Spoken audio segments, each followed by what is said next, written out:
Hello and welcome back to Crypto Saving Experts, where we talk about the latest cryptocurrency news and take a look at the markets so we all know exactly what is happening today. We are talking about Michael Burry, who has put a $1.6 billion short on the US stock markets. We're also going to be taking a look at the SEC and whether they've overstepped the mark, because Binance think they have done. We're also going to take a look at the news that the Grayscale Spot Bitcoin ETF could be accepted or rejected this week and what news we have around that. So pretty jam-packed today. We also have a Trezor here. The team have sent me a Trezor, gifted from Trezor, I believe. So I'm going to unbox that today and see what this is all like. I actually do store some of my personal crypto on a Trezor as well, one of my favorite wallets.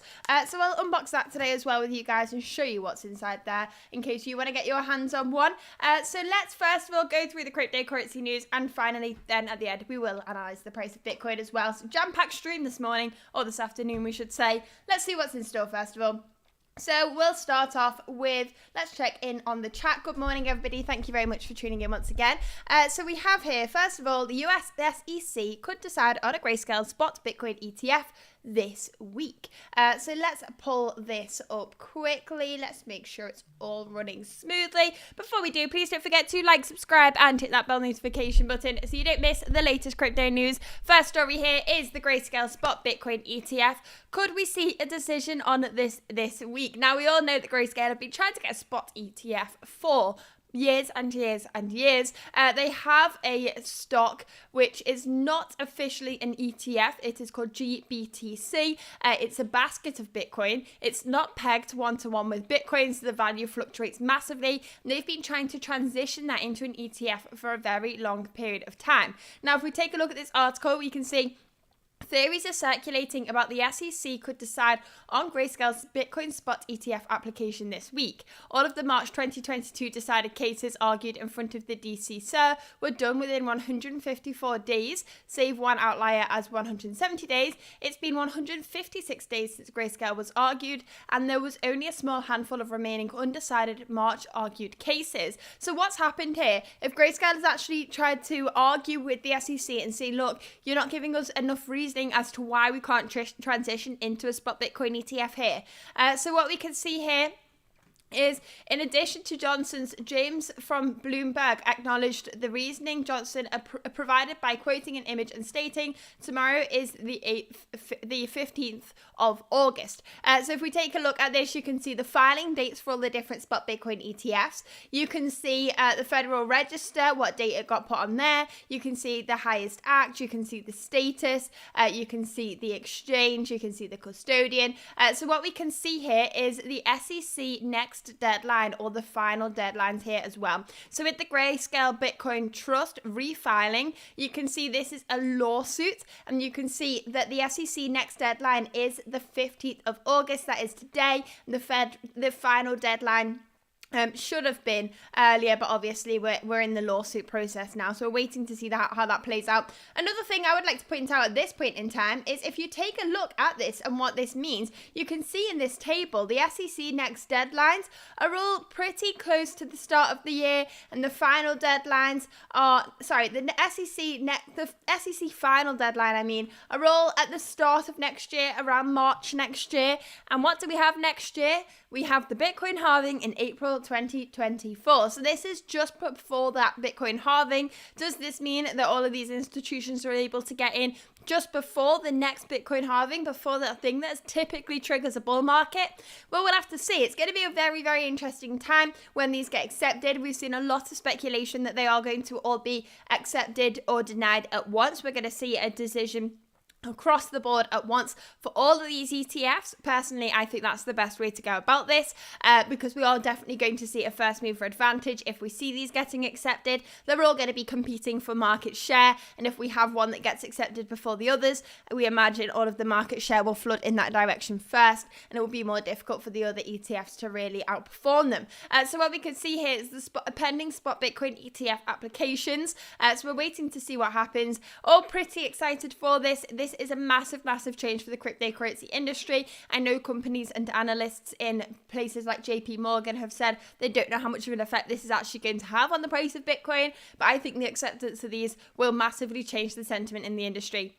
Right now, we're not seeing a lot of volatility in the markets. We're not seeing people being super bullish or super bearish. We're just seeing a lot of sideways action. And with that, we need a sentiment change. We need some positive news in the markets. And those spot Bitcoin ETFs being accepted could be the positive trigger that causes a break to the upside. But right now, we're looking at more and more sideways action. Let's continue on to the next story here and see what else is going on. Jerome says, Moon, yes, please. Also, before we continue on with today's stream, please don't forget to like, subscribe and hit that bell notification button so you don't miss the latest cryptocurrency news. We do these live streams every single weekday, so make sure to tune in every day to stay up to date with what's going on during this period of sideways action, so that when the price of Bitcoin next moves and we next see some volatility, you are prepared. Let's see what else is going on here. So we need to talk about the SEC, the Securities Exchange regulators in the US. What we are seeing here is Binance US have accused the SEC of overreach in protective order filing. So we did see earlier this year the SEC filed lawsuits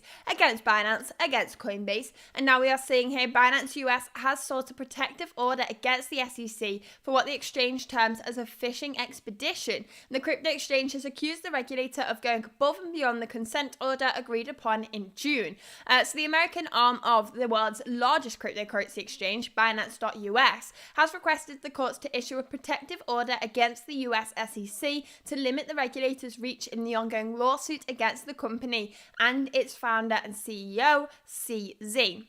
Now we can see here Binance US have stated the SEC is demanding that BAM produce all communications concerning dozens of topics, many of which have nothing to do with customer assets, from at least 6 employees and executives dating back to November 2022, and make at least 6 of its employees and officers available for depositions, including its CEO and CFO. So the SEC's position is unreasonable and part of a broader pattern of the SEC abusing the discovery provision of the consent order. So the SEC is conducting a fishing expedition according to Binance US, and they are seeking to freeze the crypto exchange's customer assets as its court case against the exchange was ongoing. So the Binance and the SEC agreed on preventing that.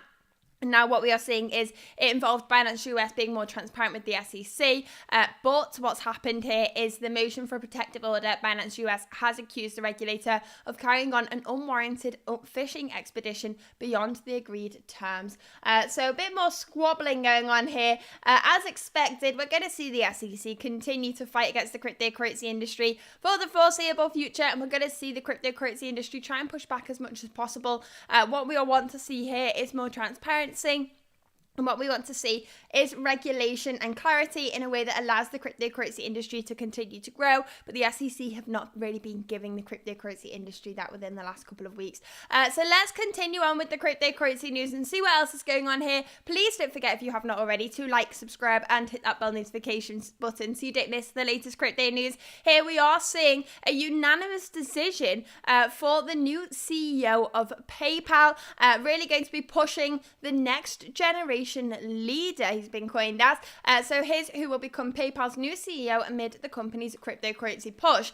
So we have seen that, so let's get this point. The board of directors and CEO search committee have unanimously voted for Alex Chris, who will to be the CEO and president from the 27th of September 2023. So essentially we are already seeing PayPal push into the cryptocurrency space. They've launched PYUSD, PayPal stablecoin. This is on the Ethereum network. It can be transferred to external wallets. It can interact with DeFi, and they are really focusing their efforts to get involved in the DeFi space because they want to be a competitor to stablecoins like USDT and USDC, and to do that they really need to get involved in the blockchain technology and get on board all of these DeFi projects and integrated into them all. So we've seen PYUSD making a big push for that, and we've seen PayPal continue to push into cryptocurrency and try and really get involved in the space in the last couple of weeks. So let's see what else is going on in the cryptocurrency markets. We have here, let's get this up. I'm pressing all the wrong buttons today. Crypto news. Oh, my whole screen is frozen here. Let's get everything back up. Here we go. We have Coinbase. Everything's popping up everywhere on my screen today. Coinbase makes grand entrance in Canada after Binance exit. So what we've seen in the last couple of weeks is Coinbase and Binance get a lawsuit from the SEC. We are seeing actually some changes in the competition and the landscape. So what we're saying here is Coinbase and Binance both got a lawsuit, both of them being accused of offering unregistered securities, both being accused of being an unregistered securities exchange. But Binance's lawsuit had an extra layer to it. So there's extra problems for Binance that Binance are facing. And this actually could be a really good opportunity for Coinbase to take some of Binance's market share. And we're seeing a prime example of this in Canada. So Binance have moved out of the region due to regulatory uncertainty, and Coinbase have seen that as a perfect opportunity to jump in and steal that market share. So that's what's happening there. Let's move on now to the story that is on the thumbnail for today's video. And this is The Big Short. Michael Burry makes big bet against the market. So Michael Burry is the guy who famously shorted the markets in the 2008 financial crash. We've all seen the movie The Big Short by now, I assume. The movie really displays it well. If you haven't already watched it, I'd recommend giving it a watch. It's a nice watch there. So Michael Burry is very, very famous for seeing the problems in the 2008 financial crisis, putting shorts out and actually making a huge amount of money when the markets were crashing. And we are now saying right now that Michael Burry has put and his company, shall we say, Burry's Sean Asset Management, has put $1.6 billion to work betting against the stock market. And this is actually 93% of the fund's entire portfolio, as you can see here. So that is a huge percentage there. Now, a lot of people are looking at this and getting very fearful. We all know that obviously this guy knew what he was doing in 2008. Is he prepared for the next crisis? Well, some people are like to copy trade this guy. Some people are really against it. You can see one Twitter user has said the guy had one good trade over a decade ago. Why are we all still listening, essentially? We have also seen him put shorts on throughout the last couple of years. Are all of his trades 100% success rate? No. But should we listen to this guy, and should we be concerned because of the amount of money this guy's put behind his shorts within the last couple of weeks? I mean, I would never ever recommend copy trading anybody. That's not really my trading style. But I would look at this and look into a little bit more detail and say maybe this will raise alarm bells for some people to do a little bit more digging and look at the concerns we have right now, why he may have done this, and what potential move to the downside we have within the next couple of weeks. But I also wouldn't let it spread fear into the markets either. We don't want to just spread FOMO into short positions right now. We want to stay with a level head and look at the pros and cons of the markets and see what really we could be in store due to all the data we have in front of us. So that's what's happening there. Let's now move on to this Trezor wallet. So we've got this Trezor wallet that the team at CSE have actually sent to me. And I want to take a look at this and see what's inside this box today. Do you know what? I could have opened the seal before we came on the stream, but I didn't. And I've not got any scissors in front of me, so it might be a little bit more difficult than planned. We've actually been sent today a Trezor wallet. Now, this is the original Trezor wallet. This is, I assume, the Trezor... Let's go to the Trezor website on Crypto Saving Experts. So if we go search Trezor on CSE, you can see that we've got loads of articles on the hardware wallet. We also, if you go, that's all the news articles. If you go to guides and you go to wallets and you go to, scroll down, hardware wallets, you'll be able to find the Trezor wallet in here. Let me zoom out a little bit. So here we go. We've got the Trezor Model T and we've got the Trezor Model 1. I think this is the Trezor Model 1.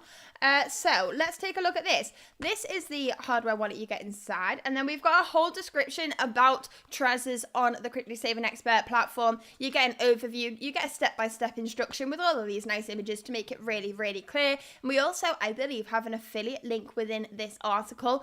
So make sure to check that out. Here you go. You can buy a Trezor 1 here. Through that affiliate link, you help support the channel and the website, and you help us grow. So let's unbox this and see what is inside this box. And we've also got a few little gadgets as well, which I'm happy about because I'll be putting them on my Trezor. So if you unbox this seal, as always, if you receive a hardware wallet and the seal has been broken, never ever use it. They do make these boxes incredibly difficult to get into, I have to say. Before we continue on today's stream, please don't forget to like, subscribe, and hit the bell notification button so you don't miss the latest cryptocurrency news. I am just completely shredding this box to get into it. I don't understand how you get into these things ever. Right, okay, we're in. Let's see what you get inside the Trezor box. So, you get the nice device, Trezor 1 this is. So you get, first of all, you get the instructions. Well, not the instructions, you get the leaflet where you can put your private key in. I don't know if that's going to focus on that. So you write your private key on that. I've not yet written my private key on that, so you can't be stealing my cryptocurrency. You also get the nice little device here, as you can see here. It's got that screen at the top, and then it's got 2 buttons that you can use to navigate on there. What else have we got inside? I've just dropped everything out of the box there. Bit of a chaotic stream here today. You get the wire, obviously, to connect your Trezor wallet. You just plug that in at the bottom to your computer, and then you can use that as you want with the Trezor software that you can download quickly. We also got sent from the Crypto Saving Expert team, which I'm really, really happy about, is a silicone case for my Trezor wallet to make it look a little bit more fancy. And we also got a premium adjustable lanyard there as well. Now, I believe this was all sent to the Crypto Saving Expert team from Trezor, so thank you very much to Trezor for sending this out. I'm going to put my case on my Trezor now. As I said, I do actually use a Trezor myself for storing my cryptocurrency. I always recommend doing your research into the best ways to storing your cryptocurrency. Do not just store it all on a centralized exchange. Do your research, learn about the best ways to store your cryptocurrency. Personally, huge fan of hardware wallets like Trezor. Make sure to check that out. Also, we have some other hardware wallets. The team, we've all been taking a look at these recently. A lot of discussions about hardware wallets and the best ways to store your cryptocurrency. We have descriptions about how to store your cryptocurrency in all of these different hardware wallets, how to get them. We've got some discount codes in some of these as well. We've covered loads of hardware wallets by now. We've got descriptions of how to set them up in there as well, so make sure to check them out. Make sure to use the links in those articles as well to help support the page. We also have information about software wallets, how to get into them, how to transfer to assets to and from, how to set them up, everything you need to know about the cryptocurrency space, how to use all of these different tools. We've put it into this website, cryptosavingexpert.com.